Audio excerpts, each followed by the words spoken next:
कल मैंने सुना प्रधानमंत्री जी आके बोले देश में जो साइकिल चलाता है सारे आतंकवादी हैं। मैं जितने साइकिल चलाने वाले हैं भाई साहब, ये गरीबों के ऊपर चोट है। गरीबों को, सारे गरीबों को प्रधानमंत्री जी आतंकवादी बोल रहे हैं। जितने साइकिल चलाते हैं सारे साइकिल चलाने वाले जब बटन दबाने जाओ तो बता देना बीजेपी वाले आतंकवादी हैं कि साइकिल चलाने वाले आतंकवादी हैं।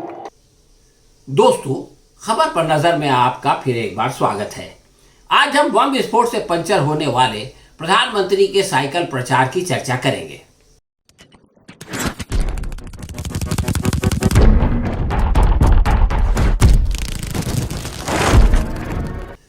उत्तर प्रदेश में विकास दुबे के तरह सबका साथ सबका विकास के नारे का भी इनकाउंटर हो गया। अब प्रधानमंत्री करें तो क्या करें, इसलिए वो बम विस्फोट की कहानी ले आए। 14 साल पुराने अहमदाबाद विस्फोट में 38 लोगों को फांसी का एक फैसला करवाया और उसका श्रेय लेते हुए इस बम विस्फोट को साइकिल यानी समाजवादी पार्टी के चुनाव चिन्ह से जोड़ दिया। इस प्रकार उन्होंने समाजवादी पार्टी को आतंकवाद से जोड़ने का भोंडा प्रयत्न कर डाला। हालांकि बम विस्फोट से लोगों को डराकर वोट मांगने के लिए उन्हें 14 साल पीछे जाने की जरूरत नहीं थी। इस फैसले से केवल 2 दिन पहले केरला के कोझिकोड में एक 28 वर्षीय व्यक्ति बम बनाते हुए घायल हो गया था। वो चाहते तो उसका उदाहरण दे सकते थे, लेकिन उस बेचारे का नाम हरि प्रसाद उर्फ मणि था। उसका संबंध अगर कांग्रेस या कम्युनिस्ट पार्टी से होता तब भी मोदी जी उसको याद करते, परंतु वो तो राष्ट्रीय स्वयं सेवक संघ का कार्यकर्ता था और बम बनाते हुए खुद बुरी तरह घायल हो गया था।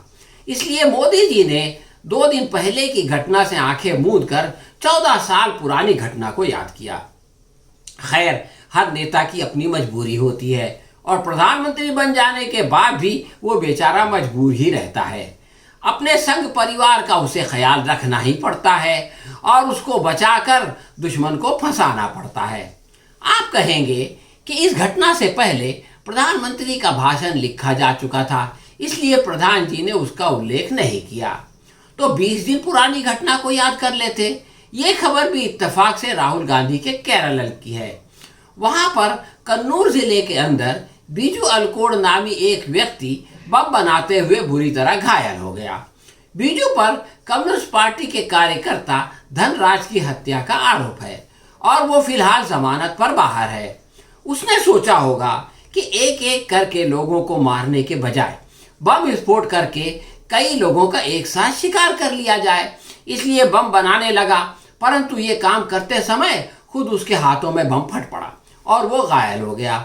प्रधानमंत्री ने उसे भी याद नहीं किया क्योंकि वो भी संघ का कार्यकर्ता था।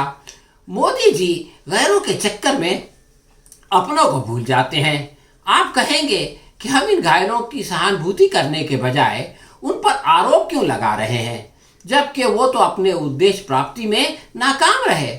उन्होंने न तो किसी को मारा और न घायल किया। वो बेचारे खुद मौत से जूझ रहे हैं।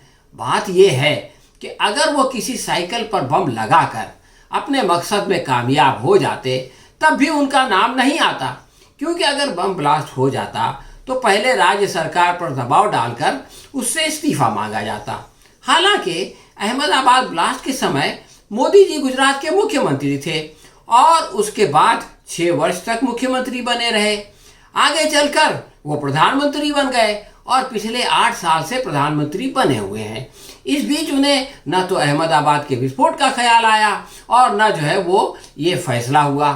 इस कोर्ट को फास्ट ट्रैक कोर्ट कहते हैं और ये कितनी फास्ट है इसका अंदाजा इस बात से लगाया जा सकता है कि 14 साल के बाद चुनाव प्रचार के बीच में इसको ये फैसला करना पड़ा। और फिर ये तो गुजरात की बात हो गई, लेकिन हम जिस विस्फोट की बात कर रहे थे, केरल के विस्फोट की, अगर वो विस्फोट हो जाता तो राज्य सरकार अपनी जान छुड़ाने के लिए ये मामला केंद्रीय एजेंसी यानी एनआईए को सौंप देती। उसके बाद एनआईए को इंडियन मुजाहिदीन का एक ईमेल मिलता जिस पर उसकी जिम्मेदारी कबूल की जाती। उसके बाद एनआईए को पता चलता कि इस विस्फोट का मास्टरमाइंड तो लश्कर तैयबा का आदमी है, उसके स्लीपर सेल से ताल्लुक़ रखता है। और फिर वो लोग अपनी खोजबीन आगे बढ़ाते तो उसको ये भी पता चलता कि उसका संबंध न केवल लश्कर तैयबा से है बल्कि जो है वो आईसिस का भी जो है वो आदमी है और उसने आईसिस से भी इसके लिए मदद ली है। और ये कहानी जब मीडिया में आती तो मीडिया वाले भी उसमें नमक मिर्च लगाने के लिए इसको पीएफआई और एसडीपीआई वगैरह इस तरह के संगठनों से जोड़ देते और जो है वो एक बहुत बड़ा जो है वो एंटरटेनमेंट का मामला हो जाता। हम ये बात कोई कल्पना की बात नहीं कर रहे हैं, ये कोई काल्पनिक मामला नहीं है, बल्कि हर धमाके के बाद आप देखेंगे कि यही सब होता रहा है। खुद मुंबई में भी अंबानी के घर के बाहर जो धमाका हुआ था जिसमें कि पुलिस वाले अब जो है वो पकड़े गए हैं, उसके बारे में भी आपने देखा कि इसी तरह का ईमेल आया था और इसी तरह के जो है वो डांडे मिलाए गए थे और मीडिया में इसी तरह का प्रचार किया गया था। हाँ, तो दोस्तों मामला जो है वो अब मीडिया तक नहीं रुकता। पहले जो है वो मामला एनआईए के पास जाता था, फिर मीडिया में जाकर के ख़त्म हो जाता था। अब प्रधानमंत्री उसको और आगे बढ़ा रहे हैं। वो जो है उस विस्फोट को अपनी किसी रैली में याद दिलाकर वोट मांगते और उस साइकिल को समाजवादी पार्टी से जोड़ देते। हालांकि उन्हें नहीं मालूम कि भारत में विस्फोट के लिए सबसे पहले साइकिल का उपयोग संघ परिवार ने 2006 में मालेगांव में किया और सुनील जोशी उस विस्फोट का मास्टरमाइंड था।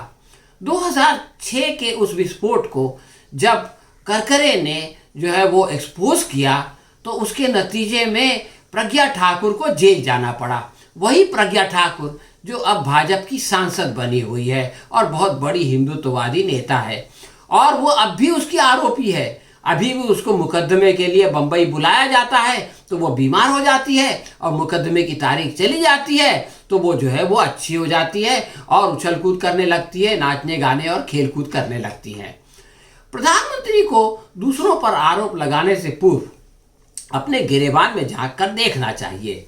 बड़ी बड़ी सरकारी गाड़ियों में घूमते घूमते वो भूल गए कि बचपन में वाड़नगर स्टेशन पर चाय बेचने के लिए वो खुद भी कई बार साइकिल पर सवार होकर गए होंगे।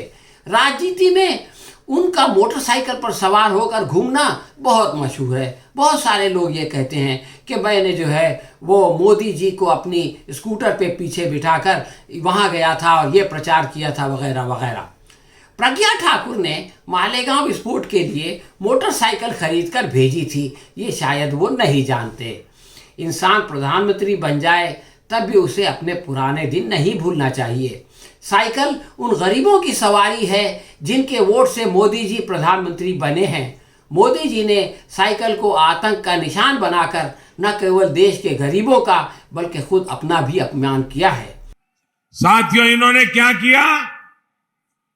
यहां समाजवादी पार्टी का जो चुनाव सिंबल है ना, उनका चुनाव का निशान है ना, तो शुरू में जो बम धमाके हुए वो सारे के सारे बम धमाके उन्होंने बम साइकिल पे रखे हुए थे।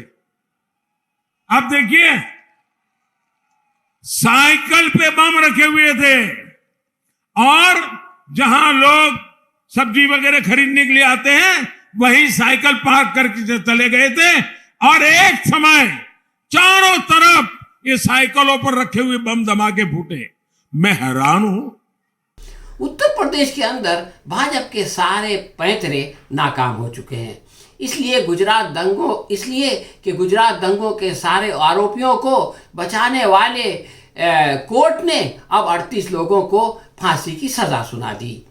ये किसी ऊपरी अदालत में नहीं टिक सकेगा, परंतु उस समय तक मोदी जी का काम निकल चुका होगा और वो हिंदू जनता को भयभीत करके और मुसलमानों को सबक सिखाने का नाटक करके चुनाव जीतने का प्रयत्न कर चुके होंगे।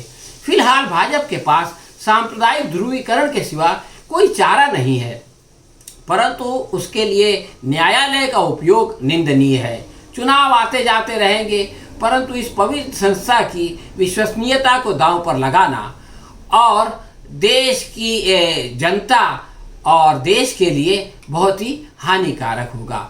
वैसे फास्ट ट्रैक कोर्ट के फैसले का तो संभवतः वही असर होगा जो यूपी में सीएए विरोधियों के जायदाद कुर्की का हुआ कि सुप्रीम कोर्ट ने इस फैसले को योगी सरकार के मुंह पर दे मारा और खूब फटकार लगाई और कहा कि जिन लोगों से पैसे वसूल किए गए हैं उनको जो है वो पैसे वापस किए जाएं। परंतु उत्तर प्रदेश की जनता भी इस चुनाव में बता देगी कि अब ये तमाशा बहुत हो चुका, काम करो या रास्ता नापो। योगी जी तो इस बार घर जाने के लिए विस्फोट के डर से साइकिल पर भी नहीं बैठेंगे। तो ये तो भाजपा की हालत है और इसी पर हम आज अपनी चर्चा को समाप्त करते हैं। हाँ तो दोस्तों, ये थी हमारी आज की समीक्षा। आपको कैसी लगी हमें कमेंट बॉक्स में लिखकर बताएं। अगर पसंद आई हो तो इसे लाइक और शेयर करें। हम बहुत जल्द किसी और विषय के साथ आपकी सेवा में फिर उपस्थित होंगे। तब तक के लिए आज्ञा दीजिए। धन्यवाद।